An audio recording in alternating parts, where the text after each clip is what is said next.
Hello folks, this is Sullla speaking. You're listening to another video for League of Legends, and this one is going to be featuring Swain.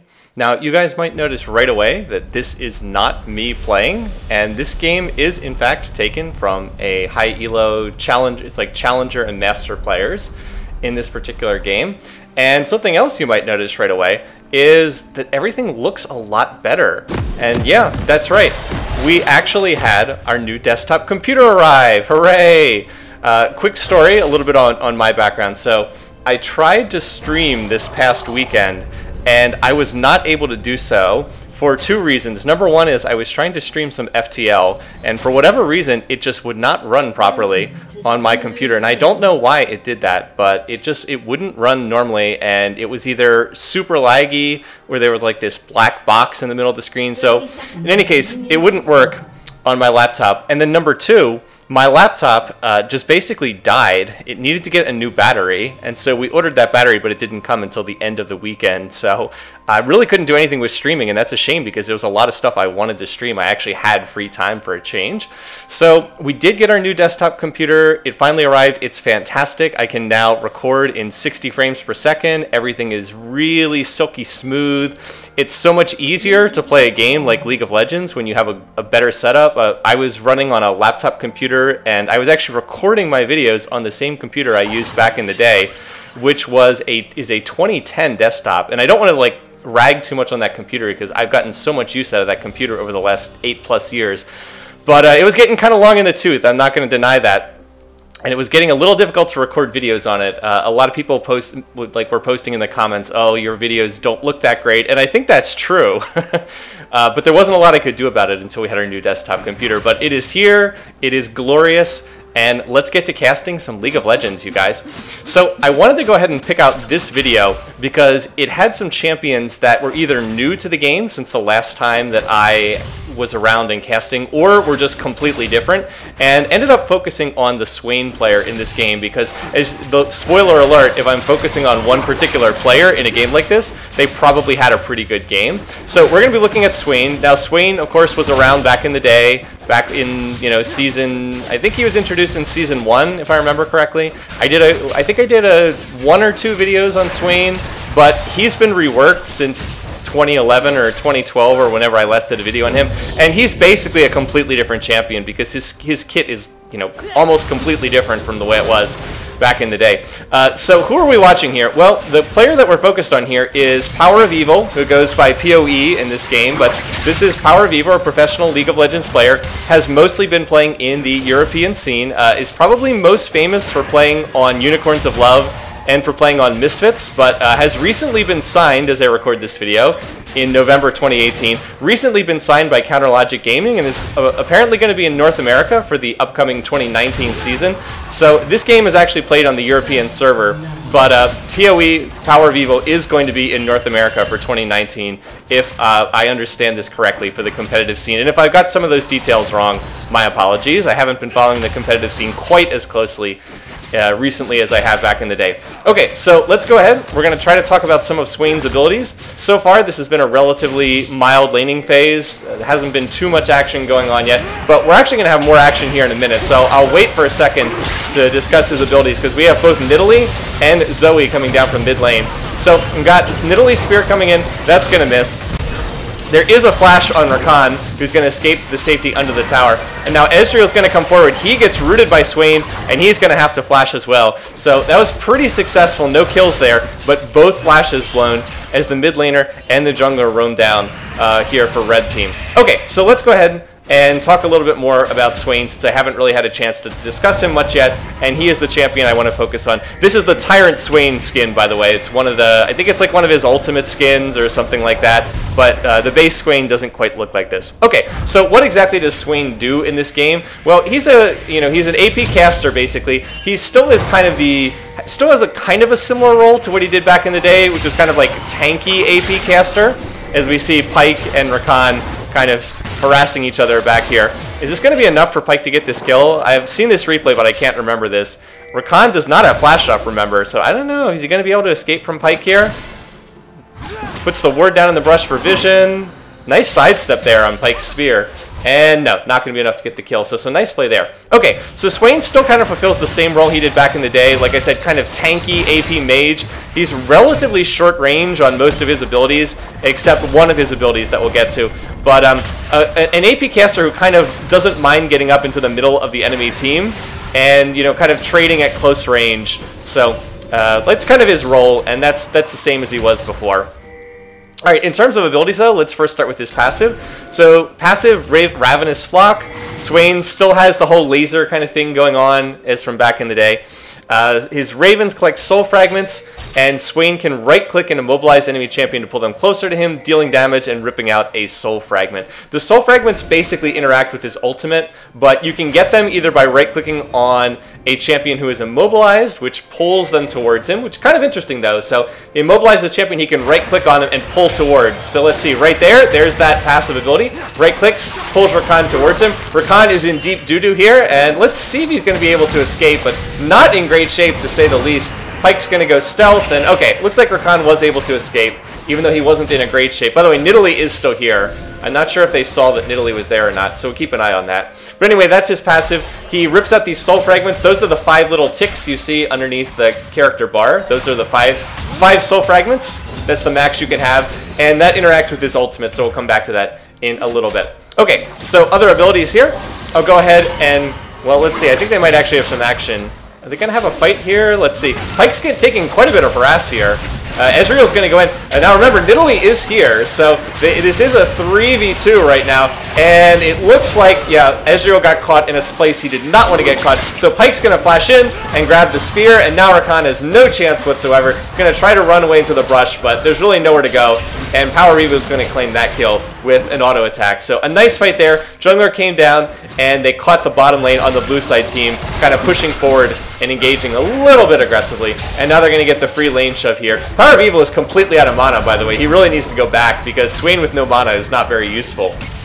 Alright, but anyway, let's go try and get to some of his abilities, shall we?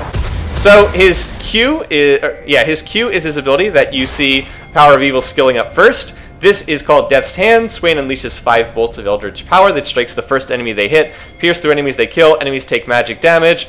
Let's see, what's the AP ratio on this? Plus 24, so it looks like it's about 0.4, 0.45, somewhere in there. Plus 25 damage per additional bolt. So this is kind of his wave clear, his farming tool. This is why Power of Evil's maxing this first. Just kind of pretty basic skill shot, just shoots forward in a straight line and shoots out like 5 little bolts in a straight line, deals damage, and you do get mana refund on this ability if there's a kill. Now, Pyke's coming in stealth here. Let's see if he's going to be able to initiate a fight. Nope, doesn't look like it. So I think they're just going to go back to farming. Again, I've seen this before, but I can't remember everything that happened in the game. There's some action going on in top lane, but I'll just keep the focus down here for right now. Alright, so that is his Q. Next up, we have his W, Vision of Empire. This is Swain's 1-point skill. Kind of a weird skill. Oh, by the way, we got a hook in there, but Swain is not able to hit the root on his E. Oh, they're still fighting here. Yeah, okay. So that little trade's over for the moment. All right, his W, Vision of Empire. Swain opens a Demon Eye up to 3,500 range away. I don't know why this won't stay on the screen. Deals magic damage, slows, and champions hit grant Swain a soul fragment and are revealed for 4 seconds. So there's a long delay on this. This is like, there it is. There's his eyeball right there. That's Vision of Empire. It's a delayed skill. It's a little tricky to hit someone with this unless they've already been hit by some other form of crowd control. But the range is ridiculous. 3,500 range is just crazy. And it does slow anyone hit. So a useful tool for chasing. You can put it down in the distance and, you know, if someone's trying to run away, they have to run through it and get slowed. And anyone hit, of course, does grant Swain a soul fragment. So got that going for him as well. Now, Swain's third skill, his E, this is the skill that Power of Evil actually picked first, but is skilling second, as the second skilling. Well, let's see if they get a fight here. So Pyke's going to go in, going to grab that pull towards Swain right there, and we see that, who is this, Ezreal is off there in the brush, so Nidalee is going to be able to clean up that kill pretty easily, and this combination of Swain plus Pyke, with both of them kind of having this pull ability, with Pyke, it is on his Q, his Bone Skewer. With Swain, it's on his passive, where he can pull someone towards him if they get immobilized. They've been making good use of this to keep grabbing Ezreal and Rakan and kind of pulling them in a direction that they don't necessarily want. Alright, so right there, Pyke's going to get the pull again. Fortunately for Rakan, he can dash away. There's the eye. You can see that great range again on the Swain W, Vision of Empire. And right now they're just harassing the turret, grabbing some more gold for taking off that turret plating, as we've seen in the latest patch. Now Pikes wants to go in again. Nice flash from Rakan. He's going to try to escape this. Nidalee's now caught behind the tower.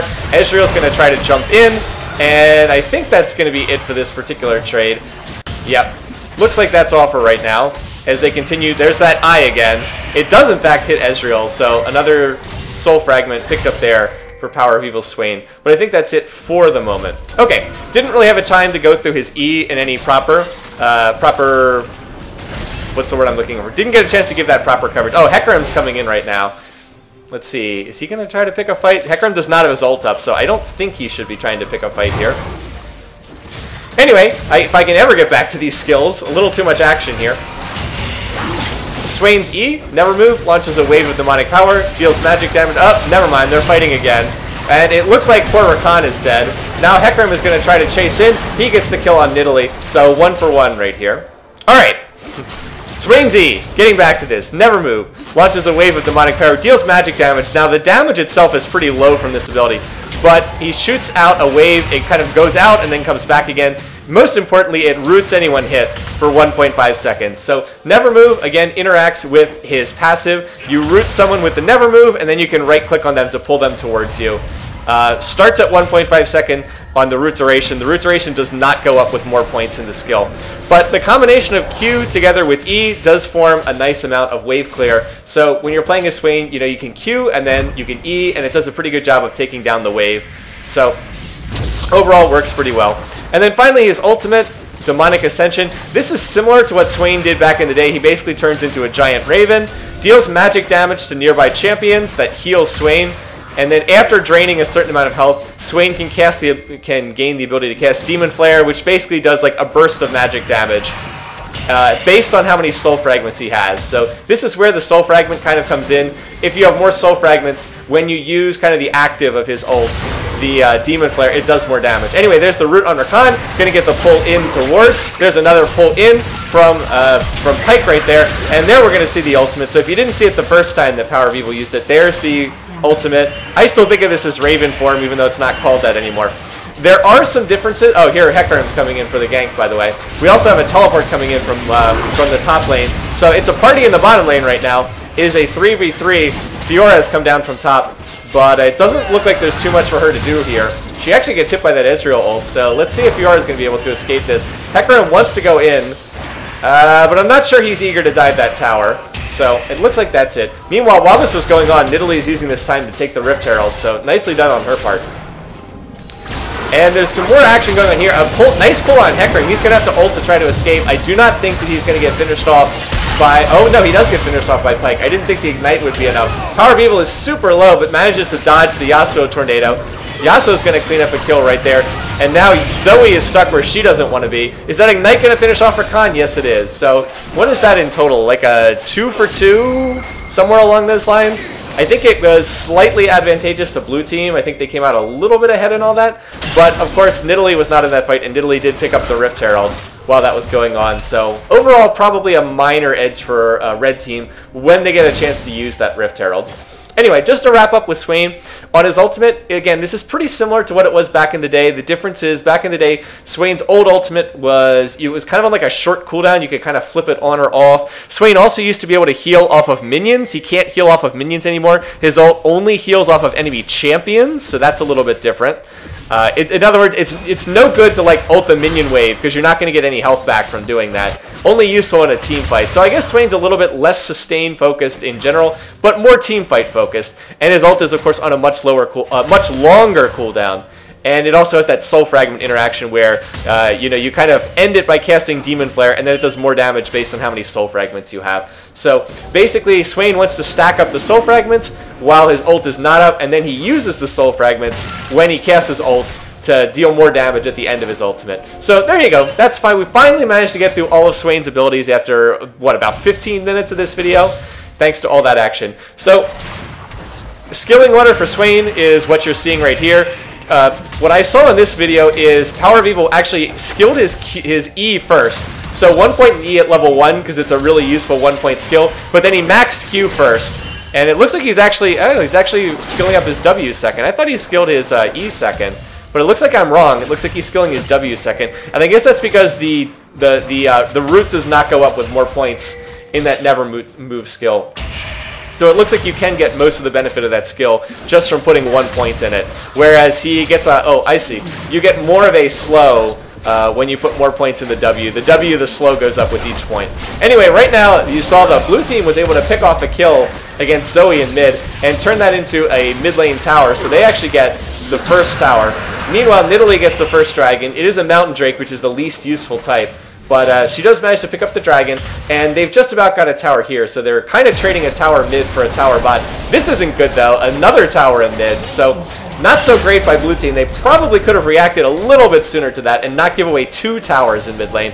But it's quite close right now. 10-8 in kills, right around 27,000 gold for both teams. So quite even right now overall in the game. So I'm going to probably focus a little bit less just on Swain and try to cast more of the action going on in this game. We do have a fight going on right now. You see, Swain is able to initiate, and this is where Swain's ult is really good in a team fight like this. So Pyke is going to go over the wall, and he's going to die. But there's the Demon Flare, is going to pick up the kill on Ezreal, and then one last auto attack from Power of Evil picks up the double kill right there. So that was an example of where Swain's ult is really strong in a small, like a little small skirmish team fight, where he's not only dealing damage per second to each of the enemy team members, but is also healing off them at the same time. Meanwhile, over here, Fiora is going to get picked off. But it looks like the Rift Herald is going to be enough to get this mid turret. So that's a turret mid. It's also a turret in bottom lane where Power of Evil picked that up. And meanwhile, let's see if Zoe can finish off this kill on Yasuo. She is going to look to hit that bubble. So she gets the immediate stun right there. And yep, together with help from Nidalee, that's going to be enough to pick that off. So they come out, red team does come out ahead right here. Zoe kind of getting caught right here by Rakan, though. Let's see if she's going to be able to use that free flash that she just picked up. Yep. No, never mind. Looked like it was going to be enough for a second there, but no, she does end up falling. Although was able to pick off Rakan there at kind of the tail end of that. So let's go back to Power of Evil for a minute here. He is trying to shove out the top lane, and it looks like they've caught Ryze, who we really haven't seen at all in this game. Ryze is going to try to Realm Warp out, but no, he misses it. Does not get the Realm Warp, and that means he's dead meat because he has nowhere to go. Excuse me, and that's going to be a Swain Q that ultimately picks off the kill. That was the Death's Hand there that claimed that kill. So Power of Evil, as you might imagine, because I said I was going to focus this video on him, off to a great start, 503, has a huge bounty on him, 800 gold. He's also gone for a Magi Soul Stealer, and is already up to 14 stacks on it. Now, granted, that's not as significant as 14 stacks back in like 2011, but still pretty useful. So let's talk a little bit right now, while we have the time, about building Swain as a character. This seemed to be a pretty standard build from what I saw in this particular game.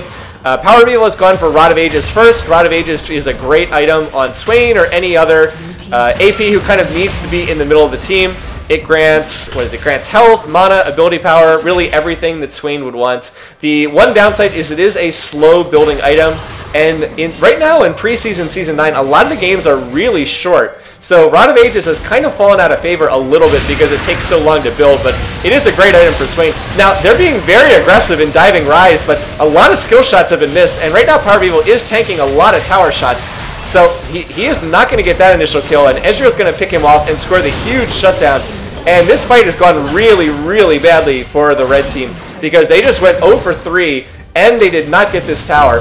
And was 0 for 3. And meanwhile, while that was going on, they the Yasuo and the Rakan player were shoving bottom lane too. So blue team just totally cleaned up there. 3 for 0, defended the tower in top lane, and they're now going to get this tower in bottom lane as well. I think maybe they're getting it low. Let's see if they have enough time to get this. Nidalee's on her way, but Yasuo is not too scared of Nidalee's spears, since Yasuo has his wind wall to block them. So yeah, they get that tower as well, and a game that looked like red team was starting to get a little bit of an advantage is right back to an advantage for blue team right now. Now, that said, it looks like the Yasuo and Rakan players stuck around a little too long. They're going to get the kill on Nidalee, but Fiora is going to be able to get the kill on Rakan. A nice dash over the wall by Fiora there, and Power of Evil has now been able to teleport into the fight. he teleported to this vision ward. I don't know if you saw that, but he teleported to this vision ward, and then he just is able to pick up, able to be on cleanup duty and pick up the end of that kill on Yasuo. So really nicely played by the Fiora player to go in, get a kill, and then get out without subjecting yourself to a kill on Yasuo. So a little bit greedy, sticking around a little bit too long for the blue team, but they do come out in a pretty good position. And this game is actually completely tied up, like not even 100 gold of difference right now. So a really interesting match thus far. And Fiora, that is not a safe recall, but manages to get out just in time before getting snapped up. Okay, so while we're on this subject, let's go back to go back to Swain here for a second. So Swain did pick up Zanya's as the second real item, and Zanya's is just a great item on Swain because while he's in his ult, while he's in stasis, his ult keeps on running, and it keeps him safe. At least I'm assuming that his ult keeps running. It always kept running back in pre-work Swain, and I'm assuming that it still works the same way right now. Ooh, so he was managed to able to. Ooh. I was going to say, Zoe was managed to get the freeze right there, and then that made the Nidalee Spear hit at max range and just do ridiculous damage. Now, Pyke did die off screen.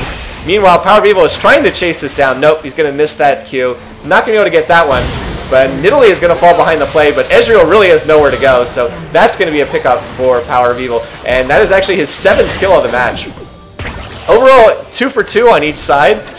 And no real advantage to either team right now, other than Power of Evil with his Magi is continuing to get stacked right there. He lost a whole bunch of the stacks when he died, but was able to get a couple of them back by picking up that kill. And we do have an Infernal Drake up right now, so both teams definitely want that, but still fighting right now. Looks like the Yasuo wind wall was able to block some damage there, and uh-oh, Rise, that's not where you want to be when Fiora is chasing you. Let's see if Fiora's going to be... I see a lot of back pings coming in here. Let's see, Fiora versus Yasuo. Can she chase this down? She's got a lot of movement speed. Oh, that was not the flash that you wanted, Yasuo. Meanwhile, over here, we see that stasis being used by Swain. And there's the pull in from Pyke. And that's going to be enough to pick off that kill. That was a kill that was, I believe, picked off by another Death Sand Q from Power of Evil. I might be wrong on that ability, but I think that's what he used to pick that up. And now Nidalee's going to be free to claim this Infernal Drake. So that's probably the most consequential result from all this skirmishing across the map, is Red Team looks like they're going to be set to claim their second dragon. And the Infernal Dragon is very impactful to pick up. I believe the Infernal Drake is 8%, plus 8% on your AD and your AP, which is quite nice. The Mountain Drake is generally considered to be the weakest of the dragon types, but the Infernal Drake generally seen to be the strongest of the dragon types. So you can imagine if your team is already not really ahead, quite a close game, but you get plus 8% AD and AP scaling, and it it makes your lead larger than it actually is, or it makes it more significant than the gold would indicate. That's what I meant to say. Okay, so right now looks like we have more skirmishing taking place. No real kills right now. The blue team is trying to chase down Nidalee, but Nidalee is always difficult to chase down. Looks like she's going to be okay. Next real objective for these teams is probably going to be the Baron, I would think. We'll see when, I guess it doesn't spawn for a little bit. Blue team's pushing forward pretty aggressively right now, and they're going to look to engage on Swain, but remember, Swain is quite tanky, and Fiora is looking to flank from down here. So let's see. It looks like Nidalee was able to escape. Power of Evil is being chased by many members of the team, but it looks like he's going to be okay. He's able to kite backwards. Meanwhile, remember, Fiora is in the back lines. There is that Swain Q coming, or his E coming in at long, long distance. Fiora's going to chase that down. And yeah, another kill for Pyke, who is going to get blown up by Ezreal over there. But that was a great fight for the red team. They went 4 for 1 in that fight. And now Fiora's going to flash in. Oh, Ezreal, did you really mean to ult there? Was that really the moment you wanted to use your True Shot Barrage? I'm not sure that it was. But yeah, it's not going to be enough. And now Baron has spawned, and with an ace, 5 for 1 in that fight, it looks like Red Team's in prime position to claim this. And that will take a game that had been very, very close and start swinging it pretty decisively in their favor as they look to pick this one up, like I said, and go from, what, about 4,000 gold lead to, what, about 5,000? Yeah, 5,500 on the gold lead. And as I said, the game was quite close, but after that fight, 5 for 1 in Baron, it's no longer close, and Red Team's gotten pretty decisively ahead. So what else did Power of Evil picked up? Well, he picked up Void Staff, which is, I'm not sure this item is even different than what it was like 5 years ago. It's still ability power, magic penetration. I think it's like exactly the same as it was. a while ago. So makes a lot of sense. He's up to 500 ability power and good magic penetration. Let's see how much he's got. Magic pen. No flat, but 40% from the 40% from the staff. Oh, right there, Rise is going to get pulled in, and as soon as Pike grabs him and pulls him in, that's going to be enough to pick up the kill right there. So now with the 5v4 advantage, it should be pretty easy for the red team to continue pushing while they've got the Baron. We'll have to see. They probably should take Fiora and split off into a side lane. It looks like that's what they're going to do, and I'm sorry I missed Zoe getting killed in the mid lane. Not going to go back to watch it again, though. Yeah, so they're going to have Fiora try to split off into the bottom lane, and that makes it a 4v4 here in mid. But with the Baron minions, they should be able to continue getting damage on this tower. Just got to toss those Nidalee spears, make sure nobody gets engaged on. Let Fiora do her split push thing in bottom lane. Then right there, Hecarim's going to get pulled. So Hecarim's a little bit far in front of the team right now. Not really where he wants to be. Fiora's going to teleport in. Let's see if she's going to be able to get into this fight in time. A little slow to get there, unfortunately for her. And so that does not turn into a fight. But red team did manage to get this tower in mid. And I think that that's what they were going for. So right now, Nidalee and Fiora splitting off towards the bottom lane. And it looks like the rest of the team's going to back and reset and just look to regroup from here. Now Rise is going to roam work down here, but it doesn't look like that's going to turn into another fight. Nice defensive play by blue team, by the way. With the Baron being on red team, they had the Baron and they had a 5 versus 4 advantage, but they only got the one tower here in mid. So, this tower here. Only got the one tower in mid, so that's pretty good defensive play from the blue team there. They just need to wait maybe like another minute or so for that Baron to run out. Yeah, it's got about 1 more minute left on it. And if they can survive that long, they could conceivably try to get back in this. So, we'll see. But red team doing a good job of splitting up here, taking advantage of the fact that Fiora is much stronger than Rise, who's having a really bad game. And let's see. So, Hecarim's going to try to engage in mid, but is not able to. Decent disengage there by red team. And I don't know if that's going to turn into another fight. There's no tower here to fight over, so not really any objective for red team to go after right now. They do have another dragon spawning, an Ocean Drake, so they could always back and take that if they want to. Because it doesn't look like there's a lot here for them. They probably should really go for this tower in top lane. That's probably their best objective. Hold pressure mid and then rotate top, have Fiora maybe try to get that tower. But this is solo queue. You know, the games are a little bit less organized in solo queue, so no surprises there.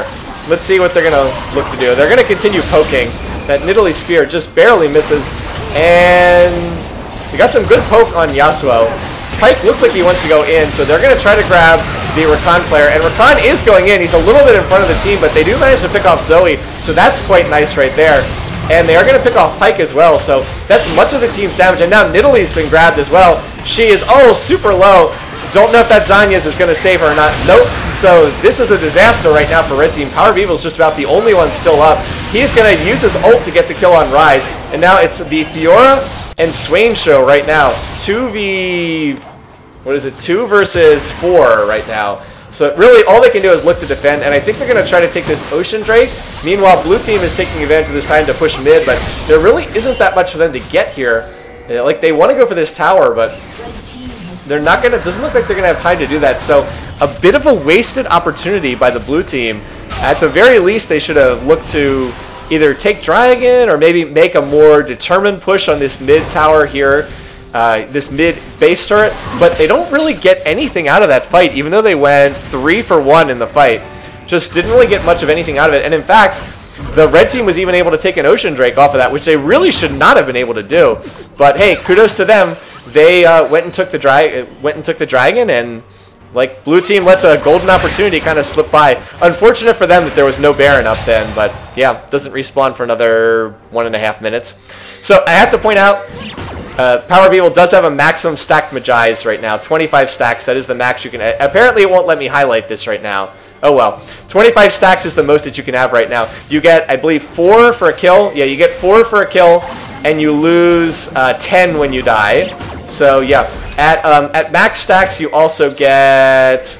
what is it? You get additional movement speed if you have at least 10 stacks on the Magi's. So he is, Power of Evil is getting a lot of ability power off of that. He's, about to hit 600 ability power right now, and he still has another item slot here. He's probably going for Death Cap as his final item. I know I've watched this video before, but I do not remember what he got for his last item. and the needlessly large rod would suggest that he's going for a death cap, which would take him up to like 700 or something ability power, something ridiculous. Anyway, Baron is about to respawn, so that is the next objective for both teams. They're both just kind of chilling, waiting for the next Baron to come up. Yeah, I mean, but even though red team's in good shape. Oh, and Rise DC'd for disconnected for like a minute and a half, but he's back. Having a very rough game, unfortunately, for Rise. While we're waiting here, let's just see what the gold totals look like for the team. So you can see Power of Evil does have the most gold on his team, but not the most in the game. Ezreal actually has the most. So, again, don't necessarily be fooled by the KDA. Ezreal's picked up a bunch of killing sprees, and that's why he has so much gold, is he's ended a bunch of sprees. Anyway, so there's an engagement in mid. Keep in mind, Fiora is not here. Fiora is split pushing in bot. So right now, red team really just wants to disengage. Now, Rise is going to Realm Warp in, but that's not what you want. I guess Yasuo took the Realm Warp, and he just ended up in a spot that he really didn't want to be in. Meanwhile, Fiora is still split pushing here. So red team is just in fantastic shape right now. They've got the push in mid. They can back and try to do Baron. Fiora is 1v1ing Hecarim and got that kill, so now there's no jungler up. So now this is pretty much a free Baron for red team, and that's exactly what they want. So Fiora, can she manage to escape this? It's a really nice flash by the Fiora player. She's going to dash again. It looks like she's got an Elixir of Iron running, I think. Nope, never mind. I thought that she had the larger character model, but I guess not. In any case, though, is going to escape and manages to get out. So just textbook top lane play right there. Fiora gets ahead in lane, gets ahead of the Rise player, and then one goes and does the split push in bot lane. The blue team has to send at least 2 people because no one is strong enough to 1v1 Fiora. Ends up pulling like 3 champions down to the bottom lane. And as a result, it's a free Baron for red team, who granted already had a 5v4 power play, but still, as soon as Fiora picked off the kill on Hecarim, that was a free Baron. There was nothing that the other team could do. They'd like to get that Infernal Drake, but let's be clear, there is no Infernal Drake available. No Dragon for another 125, so won't be up just yet. Anyway, at this point, red team has now snowballed far enough ahead. They're about 9,000 gold ahead. They have the Baron buff. They really just need to either group and push or look to pull off maybe a split push because they have the Fiora. Let's see. Oh, she wants to go after Rise. Let's see if she can chase this down. A nice parry right there. Oh, Rise, this is not what you want. So he's going to flash. Does Fiora have flash up? She does not, but she can dash. And I think she's got this. Yep. So she goes legendary right now. And that's going to make a difficult defense into basically an impossible defense right now for the blue team. There's really not much they can do in this situation. Not with the enemy team having Baron, being 10,000 gold ahead, and also having the 5v4 power play. So right here, well, that's a good start, blowing up the Zoe player like that. Unfortunately, Rakan then gets caught at the same time, but it's now a 3 versus 4 as Fiora continues to push up there in the mid lane. But the base is being cracked. There's not much left right now. Pyke is going to go in right here. He's going to look to pull the enemy team. That's going to be enough to get the kill on Hecarim. And even though Pyke dies, he's going to revive. And at this point, they're just killing the Nexus turrets. Yeah, so Nidalee actually picks up a quadra kill there. And then suicides into the fountain because I guess that's still all the rage. And yeah, that's the end of this one. So there you have it.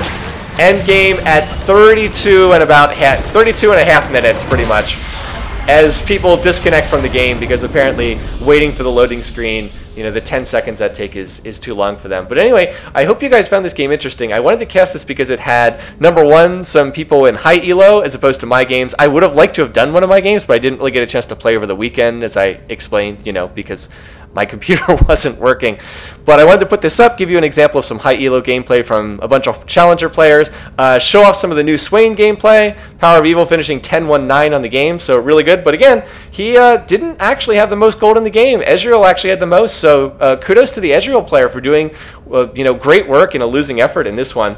And Fiora had almost as much gold as well. So remember, ending those killing sprees results in tons and tons of gold. So you can't always go by just the KDA, because ending those killing sprees makes a huge difference. But anyway, thanks for watching. Thanks for listening. I hope you guys enjoyed the improved quality, and we'll see what we come up with next for League of Legends. So until then, hope you guys are having a great week. Take care. See you guys soon.